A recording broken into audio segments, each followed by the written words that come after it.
जो व्यक्ति हमेशा शांत रहता है वह परमानंद में डूबा रहता है, क्योंकि वो अपने मुंह को बंद रखता है। इसलिए आज हम आपको मौन की गहराई में कितना सारा आनंद छुपा हुआ है, ये एक प्रसिद्ध कहानी के माध्यम से बताएंगे। तो चलिए कहानी की शुरुआत करते हैं। दोस्तों, बहुत समय पहले की बात है। एक नगरी में एक गुरुवर जंगलों के बीच अपनी कुटिया बनाकर रहा करते थे।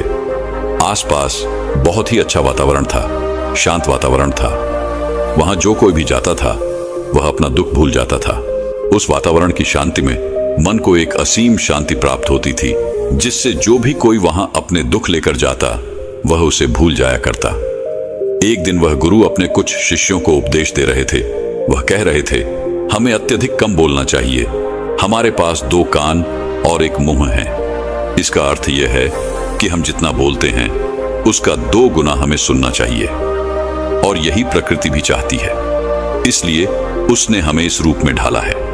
इसलिए इस प्रकृति ने हमें 2 कान और 1 मुंह दिया है। तुमने देखा होगा कि इस प्रकृति में जिस भी पदार्थ की संख्या अत्यधिक है उस पदार्थ की कीमत उतनी ही कम है, और जो पदार्थ बहुत कम है उसकी कीमत उतनी ही ज्यादा है। और यही नियम हमारी जीभा पर भी लागू होता है। हम जितना कम बोलेंगे लोग हमारी बातों को उतना ही गहराई से समझेंगे, हमें उतनी ही गंभीरता से लेंगे। वह हमारी बात सुनेंगे, समझेंगे और हमारी इज्जत भी करेंगे। उन गुरु की यह बात सुनकर उन सभी शिष्यों में से एक शिष्य खड़ा हुआ और उसने उन गुरु से कहा है, गुरुवर, आपकी बातों को बीच में काटने के लिए क्षमा चाहता हूं, लेकिन मेरा एक प्रश्न है, क्या मैं आपसे पूछ सकता हूं? इस पर वह गुरुवर कहते हैं, अवश्य पूछो, तुम क्या पूछना चाहते हो? तभी शिष्य कहता है गुरुवर, यदि हम कम बोलेंगे तो हमारी बात सामने वाला किस तरह से समझ पाएगा? इस पर वह गुरुवर कहते हैं, तुम क्या कहना चाहते हो? तभी वह शिष्य उन गुरुवर से कहता है, गुरुवर, मान लीजिए कि मुझे किसी को उपदेश देना है और मैं उस उपदेश को थोड़ा ही बताता हूं, अर्थात कम बोलता हूं, तो भला वह उपदेश उन लोगों को किस तरह से समझ में आएगा? और यदि मैंने उनसे कम शब्द कहे, कम बातें कही, और उन लोगों को वह बात समझ नहीं आई, तो वो लोग मुझे गलत समझेंगे, या फिर यह भी हो सकता है कि वो लोग मेरी बातों का गलत मतलब निकाले। और हमने अक्सर अपने आसपास यह भी देखा है कि जब भी कोई झगड़ा करता है, मारपीट करता है, ऐसे समय पर जो व्यक्ति शांत रहता है, कम बोलता है, लोग उसे डरपोक समझते हैं, उसे मारते पिटते हैं, उसे डरपोक समझकर उसका उपहास करते हैं, अपशब्द कहते हैं, लेकिन वह कम बोलने वाला व्यक्ति उनसे कुछ नहीं कह पाता। इसीलिए है गुरुवर, तो ऐसे समय पर भी क्या हमारा शांत रहना उचित होगा? तभी वह गुरुवर मुस्कुराने लगे और अपने उस शिष्य से कहते हैं, मैं तुम्हें एक कहानी सुनाता हूं। इस कहानी के जरिए तुम्हें तुम्हारे सभी सवालों के जवाब मिल जाएंगी। इस कहानी को बड़े ही ध्यानपूर्वक सुनना और इसे समझने का प्रयास करना। बहुत समय पहले की बात है, एक छोटा सा राज्य था। उस राज्य का राजा अत्यधिक धनवान था। उसके पास किसी चीज की कोई कमी नहीं थी।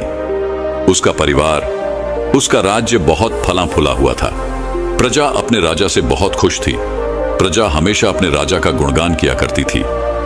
एक दिन वह राजा भरे राज दरबार में यह ऐलान करता है कि जो भी व्यक्ति मेरे मन की बात मुझे साफ और स्पष्ट तौर पर बता देगा, मैं उसे 100 सोने के सिक्के इनाम में दूंगा। राजा ने जो यह ऐलान किया था, यह बात पूरे राज्य में फैल गई। राज्य के हर कोने से बड़े बड़े विद्वान, बड़े बड़े साधु, बड़े बड़े पंडित, बड़े बड़े ज्ञानी सभी राज दरबार में उपस्थित होने लगे। कोई कहता कि है राजन, आप बहुत धनी है, तो कोई कहता आप बहुत विद्वान हैं। कोई उनकी राज्य की प्रशंसा करता, तो कोई उनकी वीरता की गुण गाता। कोई उनकी प्रजा के बारे में कहता, तो कोई उनकी ज्ञान की बातें करता। लेकिन सभी की बातें सुनकर राजा केवल एक ही बात कहता था, नहीं, इनमें से कोई भी बात मेरे मन में नहीं है। इनमें से कोई भी बात मेरे दिल की है ही नहीं। सभी ने बहुत प्रयत्न किए, सभी ने बहुत अच्छी अच्छी बातें उस राजा को बताई, लेकिन राजा हर बार केवल एक ही बात कहता था कि जो भी बातें आप लोगों ने कही हैं, ऐसी कोई भी बात मेरे मन में है ही नहीं। ये बात सुनकर वहां पर उपस्थित सभी लोग बहुत निराश हो चुके थे। किसी को कुछ समझ नहीं आ रहा था कि आखिर राजा के मन में क्या चल रहा है। राजा किस बात से प्रसन्न होंगे और कैसे उन्हें वह 100 सोने के सिक्के प्राप्त होंगे। जहां एक तरफ राज दरबार में बड़े बड़े विद्वान, पंडित साधु उपस्थित थे। वहीं दूसरी तरफ उसी नगर में एक गरीब ब्राह्मण भी रहता था। एक दिन उसकी पत्नी उस ब्राह्मण से कहती है, आप यहां बैठे बैठे क्या कर रहे हो? राज दरबार में जाओ। राजा ने ऐलान किया है कि जो भी उनके मन की बात उन्हें बताएगा, उन्हें वह 100 सोने के सिक्के इनाम में देंगे। यह आवाज सुनने के बाद से बड़े बड़े विद्वान, बड़े बड़े पंडित, बड़े बड़े साधु और बड़े बड़े ज्ञानी राजा के दरबार में उपस्थित हैं और उन्हें तरह तरह की बातें बता रहे हैं। आप भी वहां क्यों नहीं जाते? आप भी वहां जाओ। राजा को उनके मन की बात बताओ ताकि राजा प्रसन्न हो सके और आपको इनाम में 100 सोने के सिक्के दें। अपनी पत्नी की यह बात सुनकर वह ब्राह्मण कहता है, तुम मूर्ख हो क्या? वे लोग राजा के बड़े खास लोग हैं, वो बड़े विद्वान हैं, पंडित हैं, ज्ञानी हैं उनके सामने। भला मैं क्या हूं? वह काम बड़े बड़े पंडितों का है, बड़े बड़े साधुओं का है, जिसने भी इस दुनिया का बहुत सारा ज्ञान अर्जित किया होगा। यह उसी के बस की बात है, मेरे बस की नहीं। वैभव राजा के मन की बात किस तरह समझ सकता हूं? हम गरीब हैं और हमें उस राज दरबार में जाने के लिए भी अनुमति चाहिए, और ऐसे में तुम मुझे उस राज दरबार में भेजना चाहती हो? यदि मैंने उनके मन की बात कह भी दी तो वह भला हमें 100 सोने के मोहरे क्यों देंगे? अपने पति की यह बात सुनकर उसकी पत्नी कहती है, ओहो, मुझे कुछ नहीं पता। आप उस राज दरबार में जाइए और जैसा मैं कहती हूँ बिल्कुल वैसा कीजिए। जब आप उस राज दरबार में जाएंगे और राजा जब आपकी तरफ देख रहे होंगे, तब आपको पूर्व दिशा की तरफ अपनी एक उंगली उठा देनी है। और मुझे पता है कि राजा बहुत समझदार है, वह आपकी बात जरूर समझ जाएगा और आपको 100 सोने के सिक्के इनाम में देगा। अपने पत्नी की यह बात सुनकर वह ब्राह्मण जोर से हंस पड़ता है और कहता है, अरे तुम मूर्ख हो गई हो क्या? तुम्हें क्या लगता है एक पूर्व दिशा में मेरी एक उंगली उठाने से राजा मुझे 100 सोने के सिक्के दे देगा और वहां पर जो बड़े बड़े विद्वान, पंडित, साधु और ज्ञानी बैठे हुए हैं, वो लोग चुपचाप केवल नजारा देखते रहेंगे? क्या वह कुछ नहीं कहेंगे? इस पर उस ब्राह्मण की पत्नी कहती है, मैंने आपसे जितना कहा है आप बस उतना कीजिए और आप देखेंगे कि राजा आपको ही 100 सोने के सिक्के इनाम में देंगे। ब्राह्मण की पत्नी जैसे तैसे अपने पति को मना लेती है। अगले ही दिन वह ब्राह्मण राज दरबार में पहुंचता है। वह ब्राह्मण बहुत ही डरा सहमा हुआ था। इतने लोगों की भीड़ को देखकर वह बहुत डर रहा था, लेकिन वह अपनी पत्नी की बात मानकर उस राज दरबार में उपस्थित खड़ा रहा। जैसे ही राजा की नजर उस ब्राह्मण पर पड़ी, वह ब्राह्मण अपनी पत्नी की बात मानते हुए एक उंगली पूर्व दिशा की तरफ उठा देता है। यदि राजा बहुत प्रसन्न होता है और राजा तुरंत ही उसे 100 सोने के सिक्के इनाम में देता है। ये सब देख वहां पर उपस्थित बड़े बड़े विद्वान, पंडित, साधु और ज्ञानी सभी लोग आश्चर्यचकित रह गए कि आखिर ऐसा इसने क्या कह दिया जो राजा को बहुत अच्छा लगा। हर कोई यह सोचकर हैरान था कि इस ब्राह्मण ने तो केवल एक उंगली ही उठाई थी और इसे 100 सोने के सिक्के मिल भी गए। यह सब देखकर वहां पर उपस्थित हर कोई अचरज में था और वह ब्राह्मण अपने 100 सोने के सिक्के लेकर अपने घर लौट गया और खुशी खुशी वह 100 सोने के सिक्के अपनी बीवी के हाथ में रख देता है और कहता है, राजा ने मुझे ये 100 सोने के सिक्के इनाम में दिए हैं और जैसा कि तुमने कहा था, मैंने पूर्व दिशा की तरफ केवल एक उंगली ही उठाई थी, लेकिन मैं अब तक यह समझ नहीं पाया कि इसका अर्थ क्या हुआ। उस राजा को मेरी इस एक उंगली से क्या समझ में आया? उस ब्राह्मण की पत्नी उस ब्राह्मण से कहती है, यह सब जाने दो, आपको यह बात बताकर कोई मतलब नहीं। आप बैठ जाओ और कल फिर आपको उसी राज दरबार में फिर जाना है। वह ब्राह्मण कहता है, कल फिर जाना है? नहीं नहीं, मैं नहीं जाऊंगा। वैसे भी आज सभी लोग मुझे घूर घूर कर देख रहे थे। न बाबा न मैं नहीं जाऊंगा। लेकिन जैसे तैसे उसकी पत्नी उसे समझा लेती है। अगले दिन ब्राह्मण एक बार फिर तैयार होता है और अपनी पत्नी से पूछता है, अच्छा बताओ आज मुझे क्या करना है? तभी उस ब्राह्मण की पत्नी कहती है, आज आपको पश्चिम दिशा की तरफ अपनी एक उंगली उठानी है। वह अपनी पत्नी की बात मानकर फिर से एक बार राज दरबार पहुंच जाता है।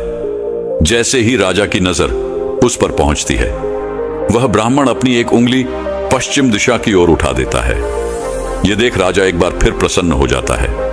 वह राजा उन्हें 100 सोने के सिक्के फिर से इनाम दे देता है। यह सब देखकर वहां पर उपस्थित हर कोई बड़ा हैरान थे।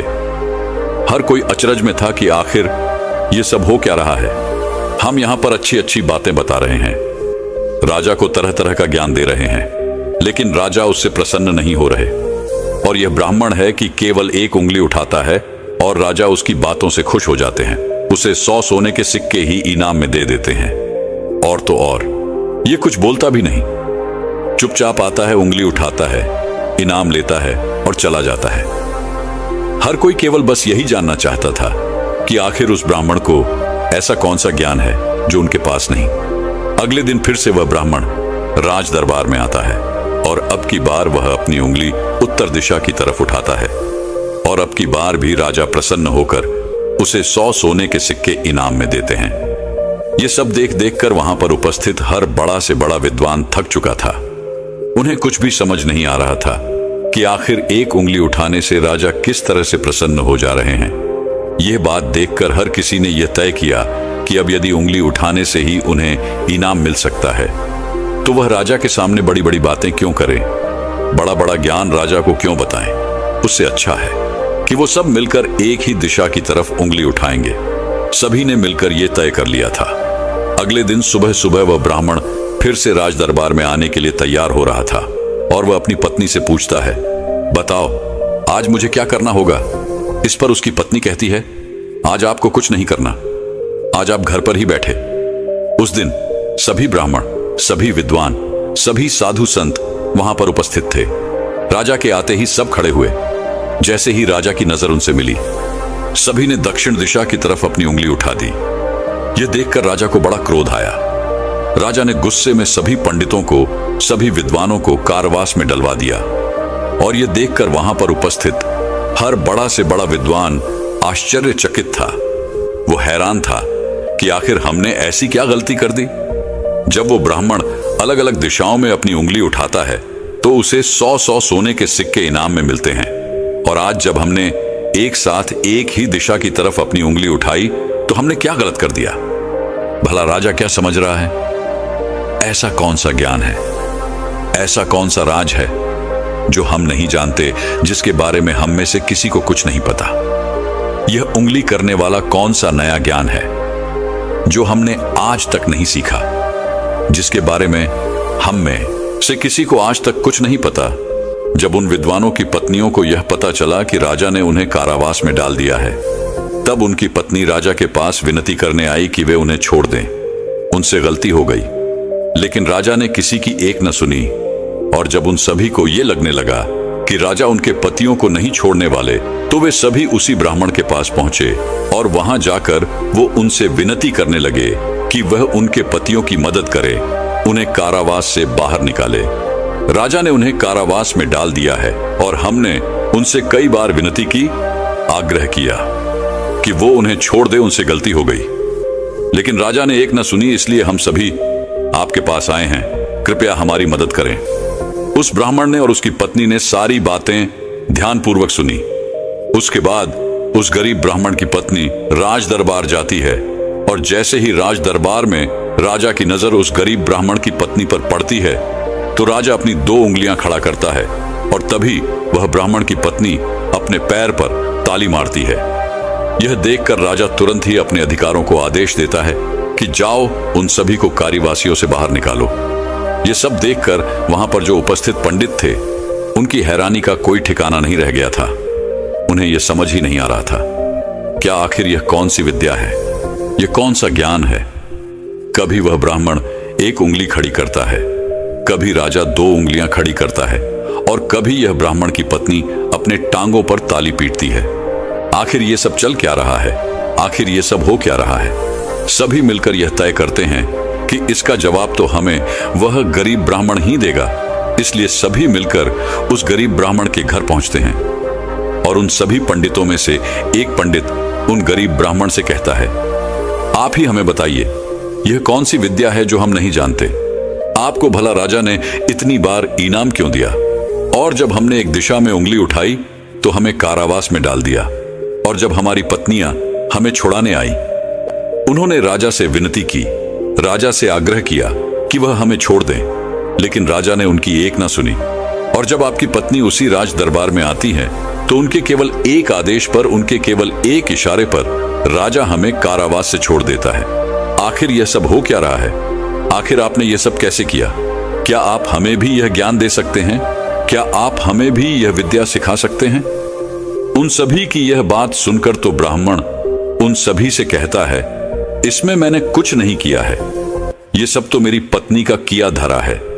यह सब ज्ञान तो उसने ही मुझे दिया है और उसने जैसा मुझसे कहा मैं वैसा करता चला गया। तभी वो ब्राह्मण की पत्नी उन पंडितों से कहती है, मैंने पहले दिन अपने पति को कहा था कि वह पूर्व दिशा की ओर अपनी एक उंगली उठाए और उन्होंने बिल्कुल वैसा ही किया, क्योंकि राजा का पूरा राज्य पूर्व दिशा में फैला हुआ है और पूर्व दिशा में उनका यह राज्य अटल रहे, अटल रहे। कुछ यही बात राजा के मन में भी चल रही थी, जो राजा के दिल की बात थी। इसीलिए राजा प्रसन्न हुआ और राजा ने मेरे पति को 100 सोने के सिक्के दिए। दूसरे दिन जब मेरे पति आए तो मैंने उन्हें कहा कि तुम आज के दिन पश्चिम दिशा की तरफ अपनी एक उंगली उठाना, जिसका अर्थ यह था कि आपका राज्य सूरज के उगने से ढलने तक के बीच में आप ही का राज्य रहेगा। यह बात राजा समझ चुके थे, क्योंकि राजा बहुत ज्ञानी है। इसी कारण राजा ने फिर से प्रसन्न होकर मेरे पति को 100 सोने के सिक्के दिए। तीसरे दिन मैंने अपने पति को यह कहा था कि वह उत्तर दिशा की ओर अपनी उंगली उठाए और इन्होंने राज दराबाद में बिल्कुल वैसा ही किया। उत्तर दिशा की तरफ उंगली उठाने का अर्थ यह था कि जिस प्रकार इस राज्य के जो पहले राजा थे उनका राज्य अटल था, ठीक उसी प्रकार आपका राज्य भी अटल रहेगा। और यह बात भी राजा के मन की ही थी, जिस कारण राजा ने प्रसन्न होकर उन्हें 100 सोने के सिक्के इनाम दिए। लेकिन चौथे दिन जब मेरे पति तैयार होकर राज दरबार के लिए निकल रहे थे, तब मैंने इन्हें मना कर दिया। मैंने इन्हें घर पर ही बिठा दिया, क्योंकि मैं जानती थी अब आगे हमें कोई भी सोने के सिक्के नहीं मिलने वाले। उनके मन की जो भी बातें थी वो हमने पहले ही कर दी थी। लेकिन उसी वक्त आप लोगों की मूर्खता के कारण आप सभी ने दक्षिण दिशा की तरफ उंगली उठा दी और इधर तो राजा रावण का राज्य चला गया। उसे मार दिया गया था, इसलिए राजा ने इसे एक गलत निर्देश समझा, एक गलत संदेश माना और आप सभी को कारावास में डाल दिया। तभी उन सभी पंडितों में से एक पंडित यह कहता है कि यह सब तो ठीक है, लेकिन आपने हमें बाहर कैसे निकाला, जबकि राजा ने तो हमें बाहर निकाले से मना कर दिया था। तभी वह ब्राह्मण की पत्नी कहती है, जब मैं अपने हाथों में चारा लेकर राज दरबार पहुंची तो राजा ने 2 उंगली खड़े कर दी और मैं उनका संदेश समझ चुकी थी। इसलिए मैंने अपने हाथों से अपने पैरों पर काली पीटी, जिसका अर्थ यह था कि यह तो केवल जानवरों की जैसे हैं, ये तो केवल खाने वाले हैं। राजा का अर्थ यह था कि जानवर 2 प्रकार के होते हैं, सिंह वाले और बिना सिंह वाले, और मेरे ताली पीटने का अर्थ यह था ये तो बिना सिंह वाले हैं और इनसे आपको कोई नुकसान नहीं, ये तो केवल खाने वाले जानवरों में से हैं, ये आपको कभी भी नुकसान नहीं पहुंचा सकते। और इसी कारण राजा ने आप सभी को कारावास से बाहर निकाल दिया। इतना कहकर उन गुरु ने अपनी यह कहानी यहीं पर समाप्त कर दी और आगे वह अपने शिष्यों को उपदेश देते हुए कहते हैं कि हम कम से कम शब्दों में भी किसी को बड़ा से बड़ा ज्ञान दे सकते हैं। इससे यह भी साबित होता है कि हम कम से कम शब्द बोलकर अपना ज्ञान किसी को भी समझा सकते हैं। लेकिन यहां पर एक बात और समझने वाली यह है कि जो ज्ञान अर्जित कर रहा है, जिसे हम यह ज्ञान दे रहे हैं, वह अभी उस ज्ञान को समझने वाला होना चाहिए, ज्ञानी होना चाहिए। तभी तो ज्ञान देने का हमारा मकसद पूरा हो सकेगा। अन्यथा हम चाहे कितने भी शब्द बोले, उसे कितना भी समझा ले, उसे कितना भी ज्ञान क्यों ना दे दे, हमारा मकसद कभी पूरा नहीं हो पाएगा, क्योंकि वह हमारी बातें कभी समझ ही नहीं पाएगा। वह तो एक जानवर की तरह होगा जिसे ज्ञान देकर हमारा कोई लाभ नहीं होगा। अज्ञानी को ज्ञान देकर हमें कोई लाभ नहीं। हाँ, यदि आप अज्ञानी को ज्ञान देना ही चाहते हैं तो इसका अर्थ यह नहीं कि आप ज्यादा शब्दों का उपयोग करें। आप बहुत कम शब्दों में भी उसे वह ज्ञान दे सकते हैं। आगे वह गुरुवर अपने सभी शिष्यों से कहते हैं कि हमें अपने जीवन में इन 5 परिस्थितियों में हमेशा चुप रहना चाहिए। जब भी कोई इन 5 परिस्थितियों के समय पर बहुत कम बोलता है या फिर बोलता ही नहीं है, तो ऐसे लोगों को इज्जत दी जाती है, उनका सम्मान किया जाता है, उन्हें एक अलग नजर से देखा जाता है। ऐसे लोगों को लोग ज्ञानी समझते हैं, क्योंकि उन्हें पता है कब और कहां बोलना है और कितना बोलना है।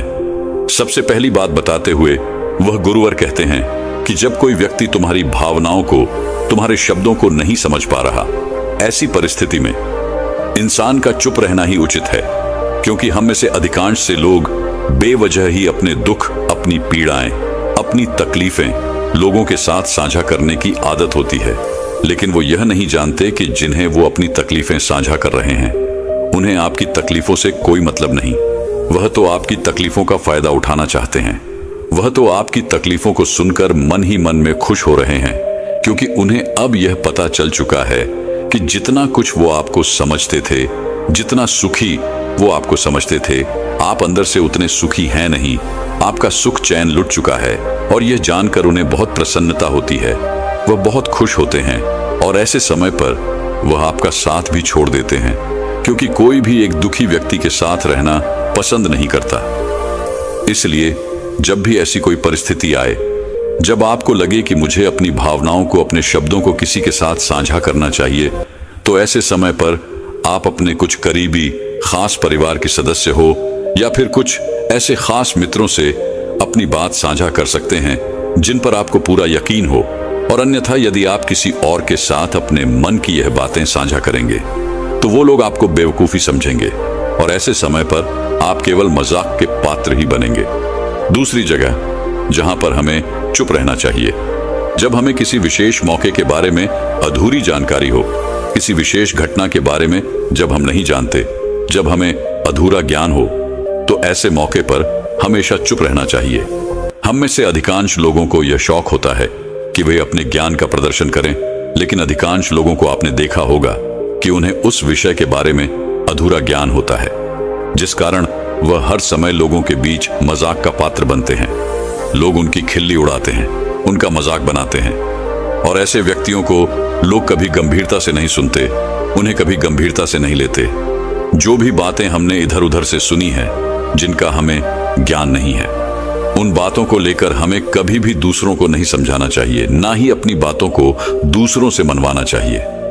आगे गुरुवर अपने शिष्यों को तीसरी बात बताते हुए कहते हैं, जब कोई इंसान किसी दूसरे व्यक्ति की बुराई कर रहा हो, तो ऐसे समय पर तुम्हें चुप रहना चाहिए, क्योंकि ऐसा व्यक्ति कभी किसी का नहीं होता। तुम जिस नकारात्मक बातों का हिस्सा बनने जा रहे हो, वह नकारात्मक बातें तुम्हारे मन में प्रवेश करती चली जाएंगी और धीरे धीरे यह नकारात्मक बातें तुम पर हावी होने लगेंगी और फिर तुम भी उसी की तरह नकारात्मक बातें सुनने लगोगे, सोचने लगोगे और करने लगोगे। इसीलिए कभी भी इन चीजों का हिस्सा न बने, क्योंकि जो व्यक्ति तुम्हारे सामने किसी तीसरे व्यक्ति की बुराई कर रहा है, ऐसा जरूरी नहीं कि वो तुम्हारी बुराई उस तीसरे व्यक्ति के सामने ना कर रहा हो। ऐसे व्यक्ति कभी किसी के नहीं होते, वह पीठ पीछे एक दूसरे की बुराई करते ही रहते हैं। इसलिए जब भी कोई व्यक्ति तुम्हारे सामने किसी तीसरे व्यक्ति की बुराई कर रहा हो, तो तुम्हें उसकी बातें केवल ध्यानपूर्वक सुननी है, लेकिन उस पर कोई भी प्रतिक्रिया नहीं देनी। आगे वह गुरुवर अपने शिष्यों को अगली बात बताते हुए कहते हैं, जब कोई व्यक्ति तुम पर गुस्सा कर रहा हो, तुम पर चिल्ला रहा हो, तुम्हारा अपमान कर रहा हो, तुम्हें अपशब्द कह रहा हो, ऐसे वक्त पर तुम्हें शांत रहना चाहिए, चुप रहना चाहिए, क्योंकि तुम्हारे मौन से बड़ा और कोई हथियार नहीं। तुम चुप रहकर उसके सभी सवालों का जवाब उसे दे सकते हो, और तो और तुम चुप रहकर उसके गुस्से को शांत करने में उसकी मदद भी कर सकते हो, और ऐसा करने से तुम इस परिस्थिति को और बिगड़ने से बचा सकते हो।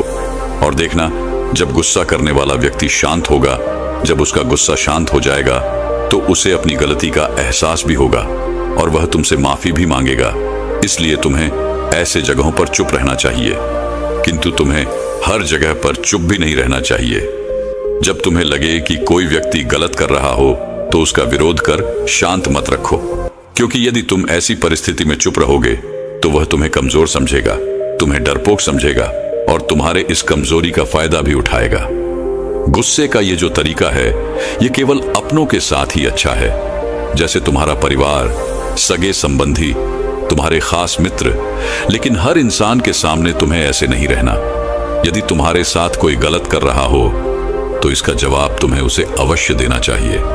आगे वह गुरुवर अपने शिष्यों को पांचवी बात बताते हुए कहते हैं कि जब कोई व्यक्ति अपने मन की बात, कोई घटना या कोई दुख भरी बातें तुम्हारे साथ साझा कर रहा हो, तो ऐसी स्थिति में हमें चुप रहकर ध्यानपूर्वक उसकी सारी बातें सुननी चाहिए।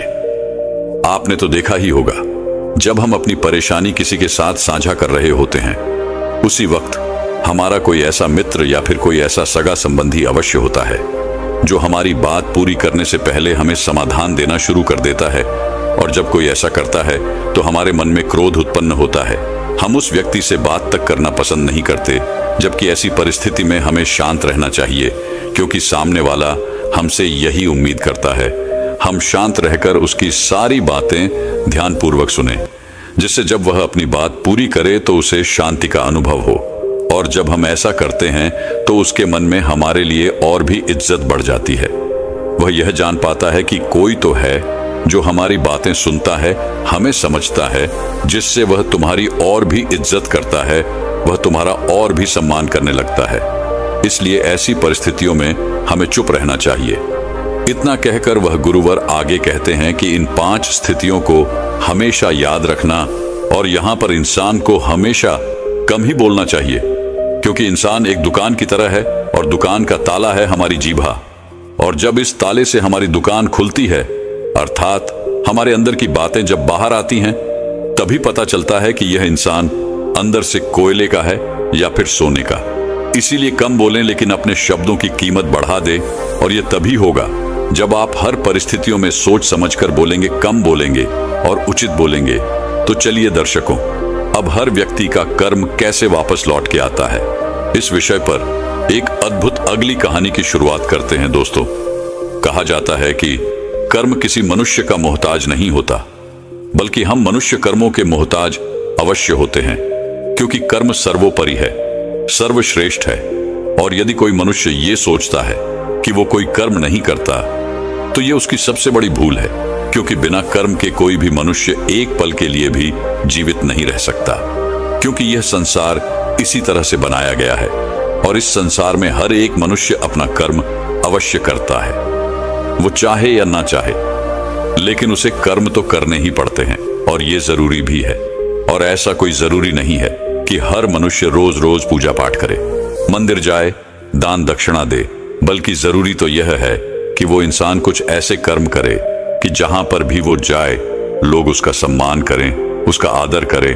और जो कोई मनुष्य प्रकृति के हर एक नियमों का पालन करता है, वह परमात्मा के करीब होता है। और यदि परमात्मा भी इस संसार में जन्म लेते हैं, तो उन्हें भी इस संसार के नियमों का पालन करना ही पड़ता है। उन्हें अपने जीवन में कर्मों को करना ही पड़ता है। इससे कोई मुक्त नहीं हो सकता, क्योंकि यही इस संसार का नियम है। पर यहाँ पर कर्म भी 2 प्रकार के होते हैं, अच्छे और बुरे। यदि कोई अच्छा मनुष्य है, जिसकी सोच अच्छी है, सकारात्मक है, जो लोगों के प्रति दया का भाव रखता है, वह मनुष्य हमेशा अच्छे कर्म करता है। वहीं पर जिस मनुष्य के अंदर द्वेष है, घृणा है, लालच है, जो लोगों के प्रति ईर्ष्या रखता है, वह बुरे कर्म करने से पीछे नहीं हटता। हमें अपने जीवन में अच्छे कर्मों को अपनाना चाहिए और बुरे कर्मों का त्याग करना चाहिए, क्योंकि हमारे अच्छे कर्म हमें प्रकृति की दिशा में ले जाते हैं, और वहीं पर बुरे कर्म मनुष्य के पतन की ओर ले जाते हैं। कोई भी व्यक्ति हो, उसके अच्छे और बुरे दोनों ही कर्म उसे इसी संसार में भोगने पड़ते हैं। परमात्मा कभी हमें कोई सजा नहीं देते, बल्कि हम जैसे कर्म करते हैं वैसे ही फल हमें मिलते हैं। यदि कर्म अच्छे होंगे तो उनका फल आपको अवश्य मिलेगा, और यदि कर्म बुरे होंगे तो उसकी सजा भी आप ही को भोगनी पड़ेगी। आपके जीवन में भी कई बार ऐसी घड़ी आई होगी जब आपने असमंजस में कोई फैसला ले लिया होगा, लेकिन वह फैसला प्रकृति के खिलाफ होगा। और आप जब यह फैसला ले लेते हैं तो आप इससे संतुष्ट नहीं रहते। आपके मन में एक तनाव रहता है, एक डर रहता है कि हमने जो फैसला लिया है वह सही है या गलत। इसलिए जरूरी यह है कि आप अपने कर्म को समझें, उस पर विचार करें और फिर उसी के अनुरूप काम करें। इस तरह से आप अपने जीवन को बेहतर दिशा दे सकते हैं। आपका जीवन एक बेहतर दिशा की तरफ आगे बढ़ सकता है। जिस सफलता के पीछे हम लगातार भागते रहते हैं, उनके पीछे भी हमारे कर्म ही है। यदि हम अच्छे और सही कर्म करेंगे तो हमें सफलता भी निश्चित तौर पर मिलेगी, क्योंकि वास्तविकता तो यही है, सफलता आपके कर्मों में है, बल्कि फल में नहीं, जो आपको खुशी का एहसास दिलाती है। जो आपको यह अनुभव कराती है कि आपने जो कर्म किए हैं वह अच्छे हैं, जिस कारण आप बहुत अच्छा महसूस कर पाते हैं। और यदि आप अपने जीवन में किसी लक्ष्य का पीछा कर रहे हैं, यदि आप अपने लक्ष्य में आप सफलता पाना चाहते हैं, तो आपको अपने कर्मों पर तो ध्यान देना ही होगा, अपने कर्मों को समझना होगा, क्योंकि ये सारा खेल कर्मों का ही तो है। जिस प्रकार यदि आप किसी लक्ष्य का पीछा कर रहे हैं, उसे पाने की कामना रखते हैं, तो उसके प्रति आपको अच्छे कर्म भी करने होंगे। अन्यथा आप यह सोचते हैं कि केवल सोचने मात्र से आप उस लक्ष्य को हासिल कर लेंगे, तो ऐसा नामुमकिन है।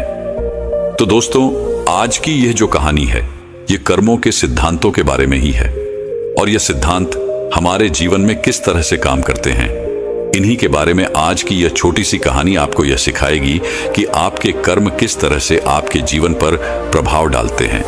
एक समय की बात है, एक नगरी में एक महान बौद्ध भिक्षु प्रवचन दे रहे थे। वहां पर सभी लोग उपस्थित थे। जैसे ही प्रवचन समाप्त हुआ, उन प्रवचन सुनने वालों में से एक व्यक्ति ने उन बौद्ध भिक्षु से कहा, है गुरुवर, मेरे मन में एक प्रश्न है, यदि आपकी आज्ञा हो तो मैं आपसे पूछना चाहता हूं। इस पर वह बौद्ध भिक्षु उस व्यक्ति से कहते हैं, हाँ जरूर पूछिए, आपका क्या प्रश्न है। इस पर वह व्यक्ति उन बौद्ध भिक्षु से कहता है गुरुवर, मैं अपने जीवन में सभी कार्य करता हूं, मैं कभी किसी का बुरा नहीं सोचता, बुरा नहीं करता, फिर भला मेरे साथ बुरा क्यों होता है? मैंने तो किसी का बुरा नहीं किया, मैं हमेशा अच्छे कर्म करने की तलाश में रहता हूं, मैं हमेशा अच्छे कर्म करता हूं, फिर भला मेरे साथ ऐसा क्यों होता है? मुझे हमेशा दुख क्यों झेलना पड़ता है? जब मैं कुछ बुरा करता ही नहीं हूं, तो फिर भला मेरे ऊपर दोष क्यों मार दिया जाता है? क्या आप मुझे यह बता सकते हैं कि मेरे कर्म सही हैं या गलत? क्या आप मुझे कर्मों के बारे में स्पष्ट तौर पर समझा सकते हैं? क्या आप मुझे कर्मों के उन सिद्धांतों के बारे में बता सकते हैं जिसकी मदद से मैं अपने कर्मों को और सुधार सकूं? मैं यहां पर यह जानने आया हूं कि मेरे इतने अच्छे कर्म करने के बाद भी मुझे दुख क्यों मिलता है, मुझे हमेशा तकलीफें क्यों उठानी पड़ती हैं। और मैंने तो यह भी देखा है कि जो मनुष्य दूसरे को तकलीफ देता है, दूसरों के प्रति मन में ईर्ष्या रखता है, वह हमेशा खुश रहता है, उसके साथ हमेशा अच्छा होता है। ऐसा क्यों? उस व्यक्ति की सारी बात उन बौद्ध भिक्षु ने बड़े ही ध्यानपूर्वक सुनी, और उसके बाद उन्होंने उस व्यक्ति से कहा, अच्छा, तुम्हें ऐसा क्यों लगता है कि तुम अच्छे कर्म कर रहे हो, और जो तुमने अच्छे कर्म किए हैं उसका फल भी तुम्हें नहीं मिला? और जैसा कि तुमने कहा, तुमने कुछ ऐसे लोगों को भी देखा है जो बुरे कर्म करते हैं, लोगों के प्रति ईर्ष्या रखते हैं, द्वेष रखते हैं, उन्हें उनके कर्मों का फल बुरा नहीं मिल रहा। इस पर वह व्यक्ति कहता है गुरुवर, मैंने कभी किसी का बुरा नहीं चाहा, न ही किसी का बुरा किया है, तो ये मेरे अच्छे कर्म ही तो किए हैं। इस पर वह बौद्ध भिक्षु मुस्कुराने लगे और उस व्यक्ति से कहते हैं, आज मैं तुम्हें कुछ ऐसे सिद्धांत बताने वाला हूं जिनके बारे में तुम्हें जानना आवश्यक है। कर्म किस तरह से काम करते हैं और इनका हमारे जीवन पर क्या प्रभाव पड़ता है, ताकि हम अपने जीवन से कुछ सीख सकें, अपने जीवन को एक सही दिशा दे सकें, और हम अपने इस जीवन को अपनी इच्छा अनुसार जी सकें। क्योंकि आप में से कईयों ने यह सुना होगा कि हमारे कर्म ही हमारा भाग्य है। इसलिए मैं आपको यह समझाना चाहता हूं कि हमारे कर्म कोई पत्थर की लकीर नहीं जिन्हें बदला नहीं जा सकता, बल्कि हम अपने जीवन को उन विचारों से, उन कार्यों से बदल सकते हैं जिन्हें हम अभी चुनते हैं। क्योंकि इस संसार में ऐसा कोई मनुष्य नहीं है जो बिना कर्म किए जीवित रह सके, क्योंकि हम में से हर एक व्यक्ति अपने जीवन में कर्म करता ही है, और हमारे द्वारा सुबह से लेकर रात तक होने वाली शारीरिक और मानसिक कार्य जो हमारे ऊपर असर डालते हैं, ये सब हमारे कर्म ही है। यह कर्म केवल वह नहीं जो हम बाहरी तौर पर करते हैं या फिर बाहरी तौर पर हमें दिखाई पड़ता है, बल्कि हमारे कहे गए शब्द, हमारे विचार, हमारे भाव, यह भी कर्म ही है। कोई भी ऐसा कर्म जिसका होने का कारण हम हैं, वह हमारे कर्म ही होते हैं। जैसे हमारा बैठना, उठना, चलना, पीना, खाना, सोचना, विचार करना, हमारे मन में उत्पन्न होने वाले भाव भी, यह सारे कर्म ही हैं। सबसे पहले तो तुम्हें यह समझने की आवश्यकता है कि इस ब्रह्मांड में जो भी ऊर्जा है उसका एक रूप है जिसमें हमारे विचार और भावनाएं भी शामिल हैं, जो निरंतर चलता रहता है। और फिर जब हम अपने विचार, अपनी भावनाओं को इस ब्रह्मांड की ओर छोड़ते हैं, चाहे वह अच्छे हों या बुरे, वह ऊर्जा कभी नष्ट नहीं होती, बल्कि यह तो किसी न किसी रूप में हमारे पास वापस लौट कर आती है। और यदि यह ऊर्जा सकारात्मक होगी तो इसका परिणाम आपको सकारात्मक मिलेगा, और वहीं पर यदि यह ऊर्जा नकारात्मक होगी तो इसका परिणाम आपको नकारात्मक ही मिलेगा। आगे वो बौद्ध भिक्षु उस व्यक्ति से कहते हैं कि मैं तुम्हें अब कर्मों के कुछ सिद्धांत के बारे में बताने वाला हूं। जीने जानने के बाद तुम्हें यह स्पष्ट हो जाएगा कि तुमने अच्छे कर्म किए या बुरे, और यह कर्म हमारे जीवन में किस तरह से असर डालते हैं, हमारे जीवन पर इसका किस तरह से प्रभाव पड़ता है। आगे वह बौद्ध भिक्षु उस व्यक्ति से कहते हैं कि कर्मों का पहला सिद्धांत यह कहता है कि हम जो भी विचार या ऊर्जा इस ब्रह्मांड को देते हैं वह हमारे पास अवश्य लौट कर आती है, फिर चाहे वह सकारात्मक हो या नकारात्मक। यदि तुमने अच्छी ऊर्जा ब्रह्मांड की ओर भेजी होगी तो तुम्हारे पास अच्छी ऊर्जा ही लौट कर आएगी। यदि तुमने नकारात्मक ऊर्जा इस ब्रह्मांड की ओर भेजी होगी तो नकारात्मक ऊर्जा ही तुम्हारे पास वापस लौटेगी, क्योंकि यह ब्रह्मांड अच्छे और बुरे का भेद नहीं समझता। अच्छा क्या है, बुरा क्या है, यह नहीं जानता।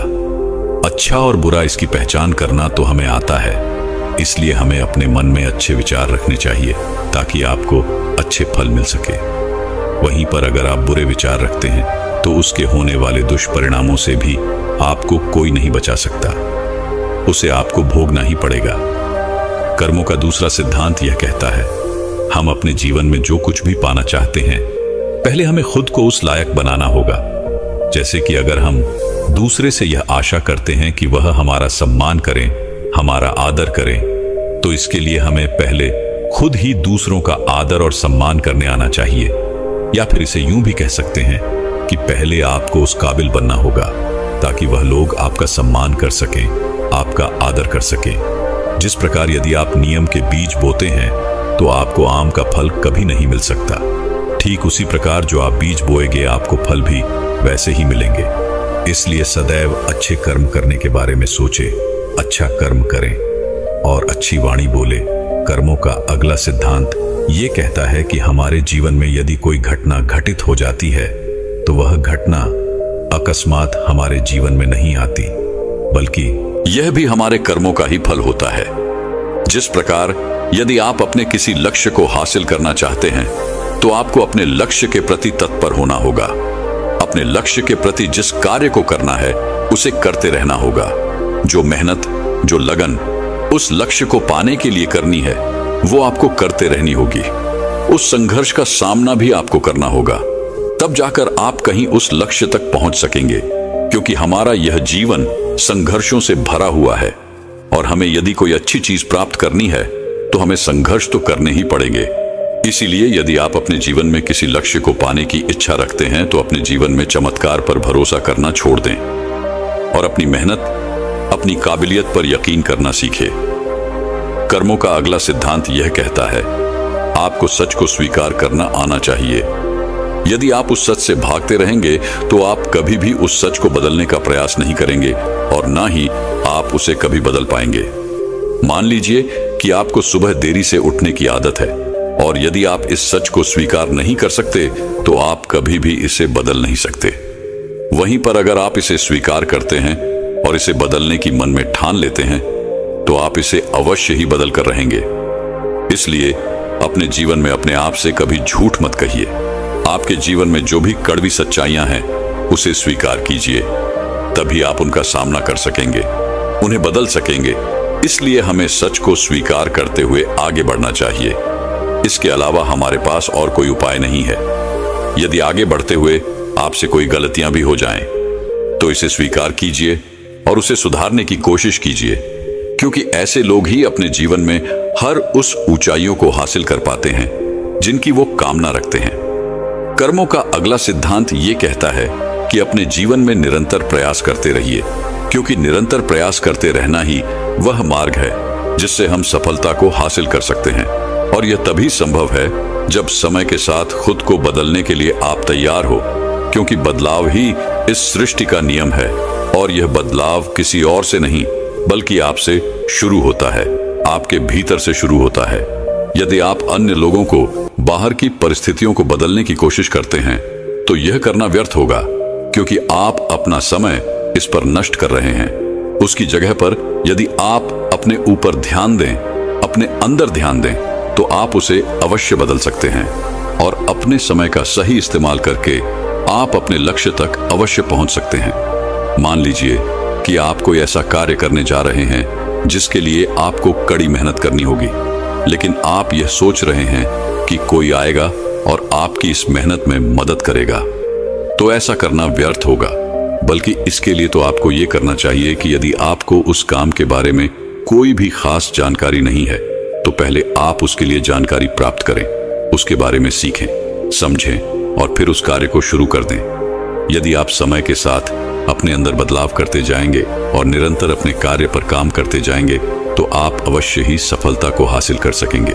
वह बौद्ध भिक्षु अगला सिद्धांत बताते हुए कहते हैं, आज आपके जीवन में जो कुछ भी आपके पास है, आप चाहे जहां कहीं भी हो, आपके जीवन में जो भी मुसीबतें हैं, जो भी सफलताएं आपने प्राप्त की हैं, ये सब आप ही के कर्मों का फल है। इन सब के लिए आप ही जिम्मेदार हो, क्योंकि आपने ही अपने भूतकाल में कुछ ऐसे फैसले लिए थे जिसका परिणाम या तो आपको बहुत अच्छा मिल रहा है या तो बहुत बुरा।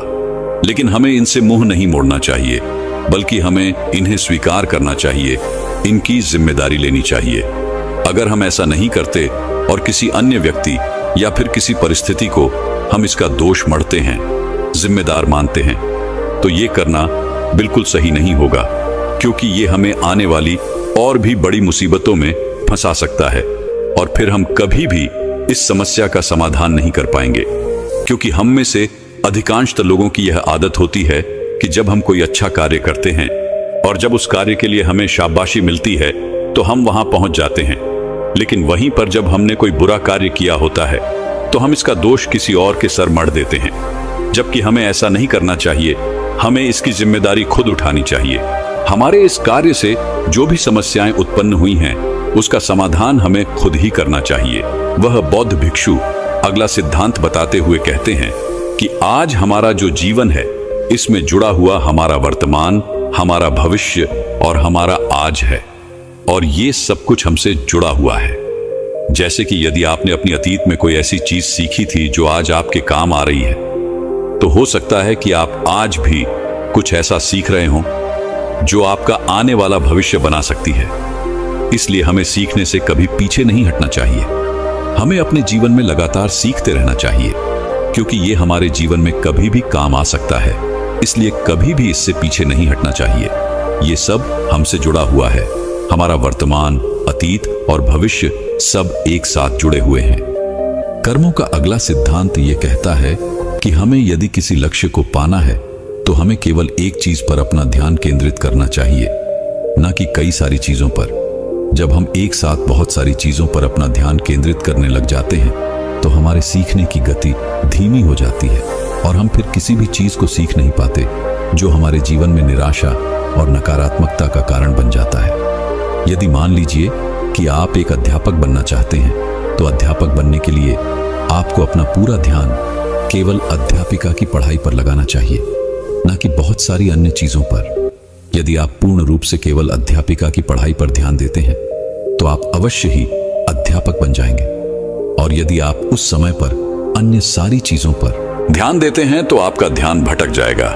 ना तो आप अच्छी तरह से पढ़ाई कर सकेंगे और ना ही अपने लक्ष्य को प्राप्त कर सकेंगे, जिस कारण आपके जीवन में केवल निराशा और नकारात्मकता ही बचेगी और फिर आप कभी भी अपने लक्ष्य तक नहीं पहुंच सकोगे। कर्मों का अगला सिद्धांत ये कहता है कि जीवन में खुश रहो। अतीत के लिए पछताना बंद कर दो, भविष्य के लिए सोचना बंद कर दो और आज से और अभी से आप अपने वर्तमान पर ध्यान दो, क्योंकि अतीत तो बीत चुका है, उसे बदला नहीं जा सकता और भविष्य की चिंता में रहने से हमारा आज खराब हो जाता है। हम अपने आज पर ध्यान नहीं दे पाते और यदि आपको अपने भविष्य में कुछ हासिल करना ही है, किसी लक्ष्य को पाना ही है, तो उसके लिए आपको आज ही मेहनत करनी होगी। इसलिए अपने वर्तमान पर ध्यान दीजिए। यदि आप आज मेहनत नहीं करते हैं, आज वो चीजें नहीं सीखते हैं, तो आप अपने भविष्य में उन चीजों तक कभी नहीं पहुंच सकेंगे जिसकी आप कामना करते हैं, जिसके लिए आपने दिन रात मेहनत करने की सोची है। हमें अपने अतीत में की हुई गलतियों से सीखना चाहिए, ना कि उन्हें लेकर रोते रहना चाहिए। कर्मों का अगला सिद्धांत यह कहता है कि हमारा इतिहास तब तक दोहराता रहता है जब तक हम कुछ सीखकर आगे बढ़ने का रास्ता नहीं ढूंढ लेते। किसी भी काम को बार बार एक ही तरीके से करने पर अलग अलग परिणाम की उम्मीद करना मूर्खता है। इसलिए हमें अपने जीवन में सीखते रहना आवश्यक है, फिर वो चाहे अपनी गलतियों से ही क्यों ना हो, फिर वह चाहे किसी और की गलतियों से ही क्यों ना हो, लेकिन सीखना आवश्यक है। अपने जीवन में बदलाव लाना आवश्यक है, अन्य रास्तों की खोज करना आवश्यक है। मान लीजिए कि आप किसी ऐसे रास्ते पर चलना चाहते हैं जहां पर कई सारे कांटे हैं और आपके पास जो ज्ञान है वो यही कहता है कि आपको इसी रास्ते से आगे बढ़कर जाना होगा। तो आप जब भी उस रास्ते से आगे बढ़ेंगे तो आपके पैरों में कांटे तो अवश्य चुभेंगे, जिससे आपको तकलीफ भी होगी और आप उस रास्ते पर चलने से डरेंगे भी और उसका परिणाम भी आपको कुछ खास नहीं मिलेगा। लेकिन यहीं पर आप यदि अपनी इस गलती से सीख लें तो आप ये समझ सकते हैं कि आप कोई और रास्ता ढूंढ सकते हैं अपने उस मंजिल तक पहुंचने के लिए जहां पर कांटे ना हो, और वह रास्ता भी आपके लिए सही हो, क्योंकि एक ही गलती बार बार दोहराना आपको कभी भी अपने लक्ष्य तक पहुंचने नहीं देगा। इसलिए अपने रास्तों को बदलकर देखना भी जरूरी है। अपनी गलतियों से सीखना और उन्हें सुधारना भी बहुत जरूरी है। आखिरी सिद्धांत यह कहता है, हमारे जीवन में होने वाले बड़े बदलाव, इनके लिए थोड़ा समय लगता है। इसलिए जीवन में बड़ी सफलता लगातार प्रयास करते और लंबे समय तक धैर्य रखने से मिलती है। इसलिए यदि हम अपने जीवन में लंबे समय तक चलने वाले परिणाम चाहते हैं तो हमें धैर्य रखना भी आवश्यक है। यदि हम जल्दबाजी में ये सारे कार्य करें तो आगे चलकर हमें इसके परिणाम उतने अच्छे नहीं मिल पाते, और अगर हम धैर्य से कोई सही फैसला लेते हैं तो उसके परिणाम भी हमें लंबे समय तक और अच्छे मिलते हैं। जिस प्रकार यदि आप किसी आम का पेड़ लगाते हैं तो पेड़ लगाने के कुछ दिनों बाद ही वह बड़ा नहीं हो जाता और ना ही उसमें कोई फल मिलते हैं। यदि आपको आम के यानी कि उस फल की प्राप्ति करनी है तो उस पेड़ को बड़ा होने तक का समय आपको देना पड़ेगा, यानी कि धैर्य तो आपको रखना ही पड़ेगा। और यदि आपके पास धैर्य नहीं है तो आप उस पेड़ को नष्ट कर देंगे, जिससे आपको ना तो वो फल मिलेगा और ना ही वो परिणाम। और हम अपने जीवन में भी तो कुछ ऐसा ही करते हैं। जब हम किसी कार्य को शुरू करते हैं तो हम ये सोचते हैं कि हमें जल्दी जल्दी वो परिणाम मिल जाए ताकि हम अपने लोगों को बता सकें, अपने परिवार के साथ वो खुशियां बांट सकें। लेकिन आप ये भूल जाते हैं कि जब हम किसी कार्य को शुरू करते हैं तो उसमें हम बिल्कुल जीरो होते हैं, और 0 से 1 तक पहुंचने में हमें थोड़ा समय लगता है और 1 से 10 तक पहुंचने में हमें थोड़ा और समय लगता है। लेकिन यह जो समय है, यह जो अनुभव है, यही आपको सिखाता है कि आपके जीवन में जो बड़े बदलाव आने वाले हैं उसके लिए आपको समय देना होगा, आपको ध्यान रखना होगा। तभी आप 0 से लेकर के 10 तक पहुंचने की क्षमता जुटा पाएंगे। और जब हम अपने अंदर वह जज्बा रखते हैं तो एक ना एक दिन हमें सफलता अवश्य मिलती है।